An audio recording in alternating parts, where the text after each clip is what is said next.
Christopher Columbus statues are vandalized. More on what was written by those who vandalized the statues. Central New Yorkers get an early start on choosing their Christmas trees. Why are local farmers letting you get a chance to pick your trees a month before the holidays? And 2 car crash victims have been identified. More on who they were. WTOP 10 Nightly News starts now.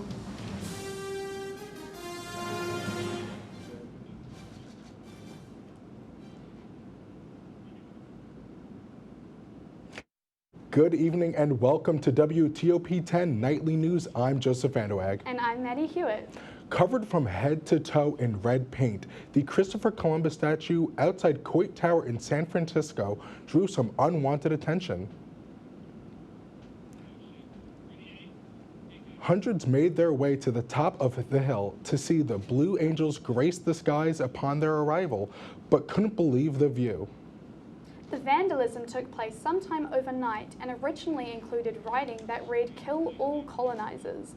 The paint is now gone from the statue after a crew power washed it. Police are looking for the person responsible for the vandalism. Today there was a wreath laying at the Christopher Columbus statue in Syracuse to celebrate his landing and discovery of the Americas over 500 years ago. CNY Central and Syracuse.com reported that the statewide proclamation was read and several government leaders came out to remember that historic day. With a large national controversy surrounding Columbus, Syracuse Mayor Ben Walsh was interested in the concept of creating a more comprehensive heritage site around the Columbus Monument that tells a more accurate story of the history of this community and the country. We are now joined with Storm Team 10 meteorologist Brittany Sparcino. Brittany, what can we expect from this week? Hey, thanks guys. So today we had a pretty nice day, and that will continue throughout the week. But we are seeing those clouds diminish through our area, and that's going to continue into the night and for tomorrow. And for our current temperatures, we're still on the cooler side at 47 degrees.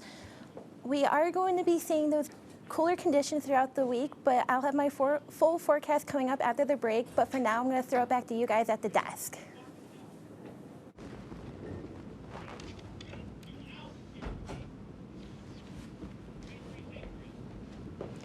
Perfect. Thank you so much, Brittany. We are now joined on the desk with reporter Pablo Pachucho. Pablo, I heard that you talked to some students earlier to see what they're thinking about with winter preparation. Thanks, guys. With the cooler weather approaching, it is important for SUNY Oswego residents to start preparing themselves for inevitable cold. I spoke with some residents about how the cold weather, how the temperatures are getting really cold around this time. So it has been 3 weeks since the end of summer, and already the cold weather is creeping into Oswego. Many SUNY Oswego residents have started preparing themselves for the harsh cold by wearing extra layers, like resident Adrian A.Z. Wilson. Just a bunch of blankets, socks, sweats, kind of just take care of myself. I'm not really worried about the warm, as long as I'm warm, so. Other residents have been following suit and are starting to stockpile on winter clothes, like resident Ubang Adofa. Stocking up on my jackets, my coats, my sweaters, my sweatpants, my scarves, and my boots too. So, with many residents being freshmen and transfer students, it's always good to know that you can ask for tips and information on how to prepare for the winter weather from your resident assistant like Jess Acosta. We have heaters behind the desk that they could rent out. You can't have them for too long, but they definitely help temporarily in that moment. So just make sure you're bundled up, and hopefully the heating in the building is working well for you. Another good tip is to not put any furniture in front of your radiator, as that will cause the heat to stay trapped. Stay bundled up and warm as we head towards winter, everyone. Perfect. Yeah, as a transfer student, I'm not used to this colder weather already in October, and it feels already like winter. But thank you so much, Pablo. No problem, of course. But The proposed 2020 spending plan for the town of Minetto will cut down on property tax for most residents by more than 15%, marking the third straight year of declining tax rates. Minetto Supervisor Dave Demilico said the proposed 2020 spending plan offers a real financial evaluation of Minetto. Total 2020 Minetto General Fund expenses are estimated at just over $418,000, which is down 10% from just over $460,000 in the current year. It always seems like holiday decoration happens earlier and earlier each year. According to CNY Central, Springside Farm in Fabius now allows you to tag your Christmas tree while pumpkin picking. A local family who visited the farm says any chance we get to be together as a family and go out and do something, we take it. The family goes together, we make a day of it, and it just happens to be a family occasion.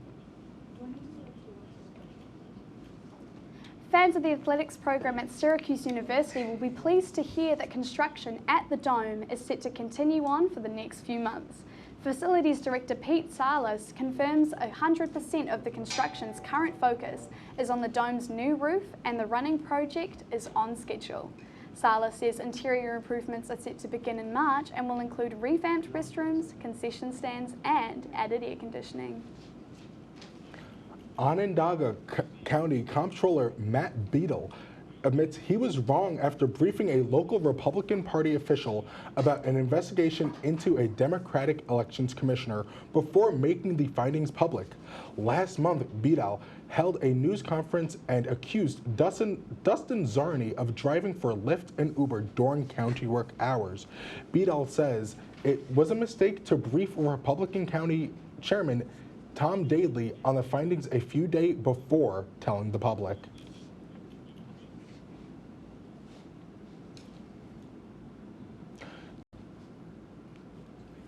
Two of the 4 people killed in Steuben County car crash have been identified. Family members confirm the 28-year-old mother, Corby Higgins, who worked at the Village Tavern in Hammondsport, was killed. The family members of Coy Minor also confirmed that he was killed. The accident happened early Saturday morning. One person in the car survived and was airlifted to a nearby hospital. No word yet on what caused that accident. Coming up later tonight, a person is still missing after New Orleans building collapse. More on how investigators are handling the rescue operation. And a K-pop star was found dead. Details to follow on her life and her career. You're watching WTOP 10 Nightly News. We'll be right back.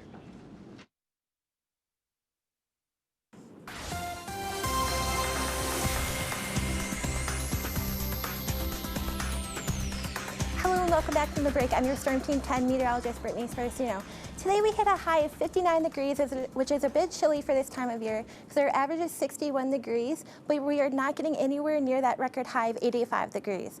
And moving along to our biggest story of the night, we have our current winds. It has died down since earlier today, but we are now sitting at 7 miles per hour, and as you move inland, those winds are on the calmer side. And looking at your current temperatures, we are sitting at 47 degrees in Oswego, and it's the same throughout our area. And as we zoom out of New York State, it is the same throughout the state, except we are sitting in a cooler spot at 37 degrees in Olean. And as you look to our east, we are in the cooler range of 60 degrees near Kingston. And looking at our current satellite and radar, we are on the bit of the calmer side, as there is no precipitation in our area, and the clouds are dissipating, and we are expecting to see that throughout tonight. So let's time out what we're going to be expecting to see throughout the next couple of days. For your Tuesday morning commute, we are going to be expecting pleasant conditions, but we are going to see those clouds in the area, and they are going to be pushing out, and we are going to be hitting about 57 degrees. But looking back into our west, you see those showers? They're going to be moving into our area, and we are going to be expecting that for your Wednesday morning commute, and we'll be continuing throughout Wednesday night. So if you do have any plans, I do suggest bringing a light rain jacket with you and an umbrella. And moving into your Thursday night, or Thursday morning commute, the showers are still going to be here.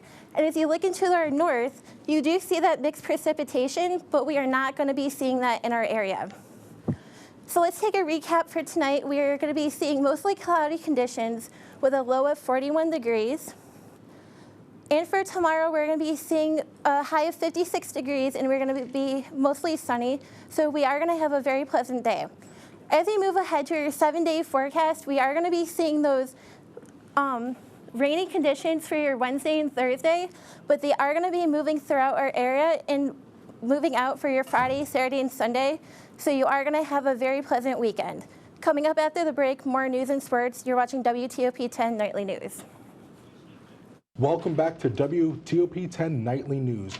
The Fort Worth police officer who fatally shot Tatiana Jefferson, a 28-year-old African-American woman, in her home has been charged. The former officer, identified as Aaron Dean, was charged with murder and booked into the Tarrant County Jail without the possibility of bond.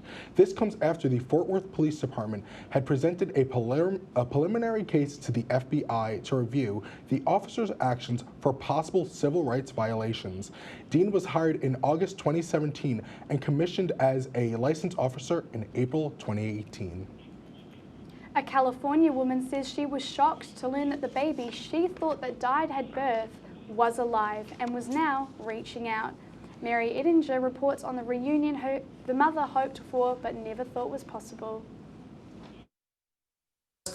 Tina Bejarano gave birth when she was 17. Her mom at first just told her she wasn't allowed to keep the baby. The next day, she comes back to tell me the baby died 15 minutes after it was born. It never made it. It was sick. For almost 3 decades since then, Bejarano and her husband have been celebrating that baby's birthday. It was a hard time every year.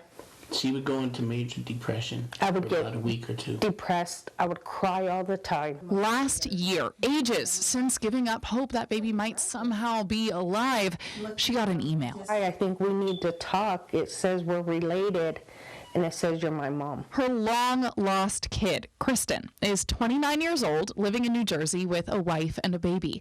And instead of a daughter, Bejarano now has a son. I don't care if he's in transition. I don't care if he hasn't transitioned. I don't care. That's my kid. We're just glad he's alive. Kristen was adopted by a loving family 5 days after he was born and grew up in Las Vegas. He could have never known how much his biological mom thought about him. Looking at him,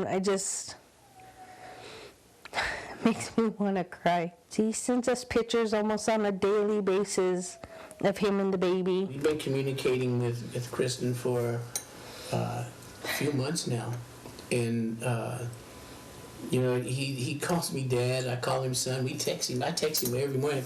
Yeah, you gotta press on 1. Kristen, his partner, and their baby plan to visit Central California at the end of November.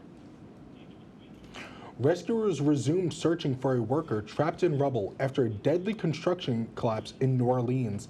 As engineers worked to stabilize the building, search dogs went through the site searching for the missing worker.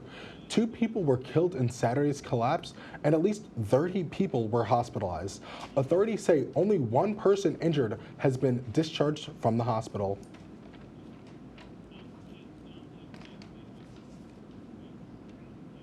Two years ago, Target says they would increase their minimum wage to $15 per hour by the end of 2020, but it came with a cost.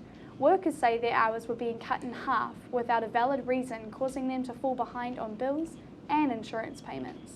Many of these employees receive health insurance from Target as long as they average a 30-hour week, but with the new raise and hours being cut back, employees will lose that benefit. Police say 13 officers have been killed and at least 3 others injured in the Mexican state of Michoacan. As after trying to enforce judicial order, the gunmen are currently being investigated as having ties to cartel Jalisco New Generation, one of the most powerful on the rise in Mexico.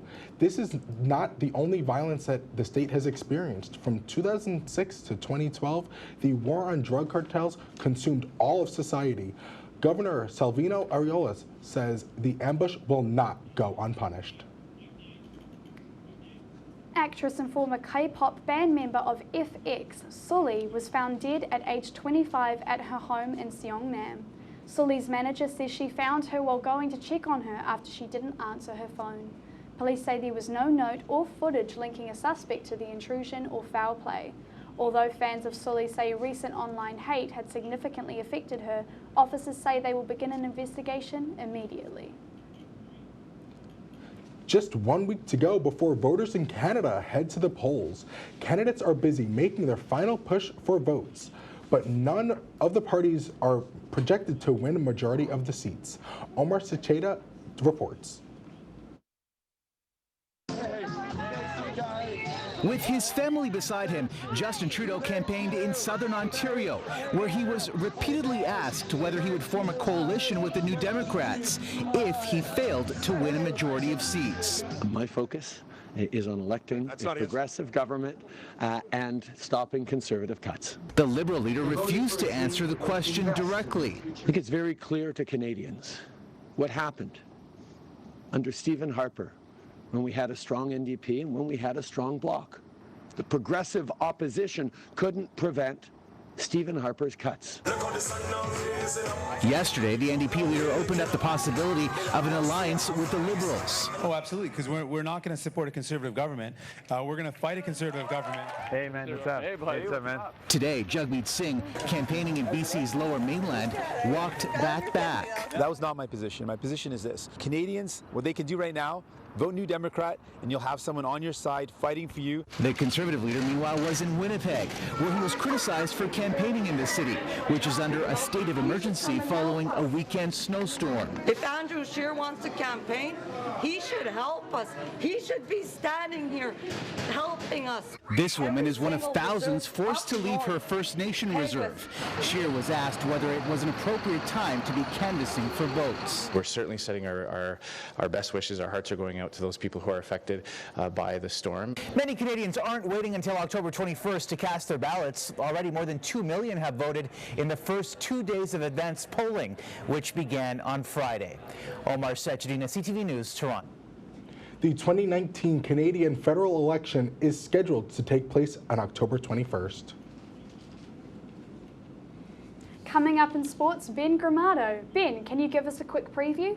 Well, Maddie, the Oswego State men's soccer team looked to improve on their hot start in conference play over the weekend, and Sam Darnold returned to the lineup as the Jets look to pick up their first win of the season against Dallas. Sports is up next. You're watching WTOP 10 Nightly News.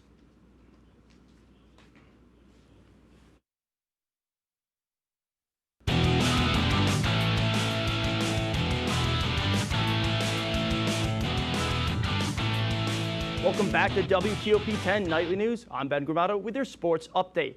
The Oswego State men's soccer team moves to 3-1-1 in SUNYAC play after splitting a pair of weekend games. The Lakers fell to nationally ranked Oneonta 2-1 in extra time on Friday. Jack Van Pelt scored the lone goal for the Lakers in the 81st minute, while junior goalkeeper Brian Terrett recorded 5 saves. On Saturday, Oswego took down New Paltz 2-1. Kyle Scalzo opened up scoring in the 33rd minute, and Anthony Paris scored the game winner in the 82nd minute. The Lakers travel up north this weekend to take on Potsdam Friday and rival Plattsburgh on Saturday. Shauna O'Flaherty of the women's volleyball team is this week's SUNYAC Offensive Player of the Week.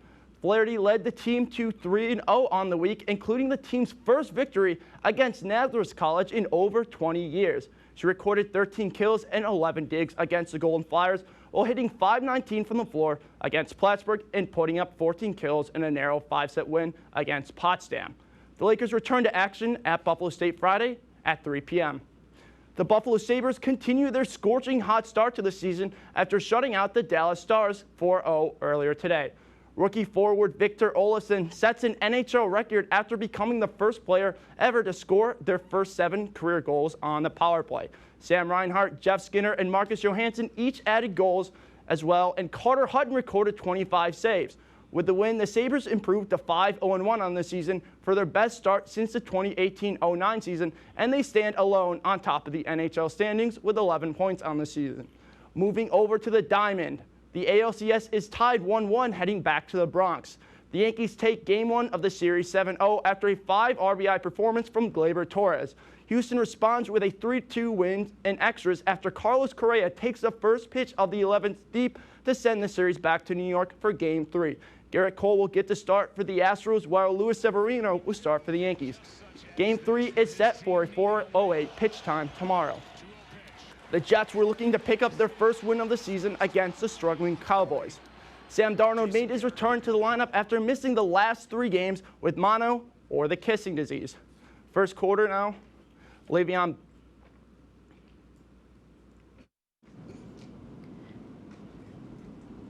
First quarter now, Jets with the ball looking to go up early. Le'Veon Bell takes it up the middle to put the Jets on the board for his first rushing touchdown as a member of the New York Jets. Let's pick things up in the second quarter now. Sam Darnold looking for Robbie Anderson, who beats his man one-on-one over top. 92-yard score. He will take this one in. Jets going up 14-0. Darnold will finish the day with 338 passing yards and 2 touchdowns. Late third quarter now, the Jets driving. Darnold's pass is too high, and it is intercepted by Jordan Lewis. Cowboys still trailing 12. Fourth quarter now. In Jets territory, Ezekiel Elliott is going to lower his shoulder and bulldoze his way into the end zone to cut the deficit to 5 points. Last minute of the game now, Dallas driving. Dak Prescott on the quarterback draw will take it in himself to make it just a 2-point game. 2-point conversion attempt coming up. The Jets will bring the pressure, and Dak's pass will go into the dirt, and the Jets come away with a massive upset, 24-22, as Dallas drops their 3rd straight game of the year. Thank you so much, Ben. So, okay, so this week, all of our WTOP 10 nightly news team members will be wearing pink in observance for all of those who have experienced breast cancer. So I don't know if you guys knew this, but about 1 in 8 women will be diagnosed with breast cancer in their lifetime. Breast cancer is the second most common type of cancer found in American women. For more information on breast cancer, please visit the American Cancer Society website at cancer.org.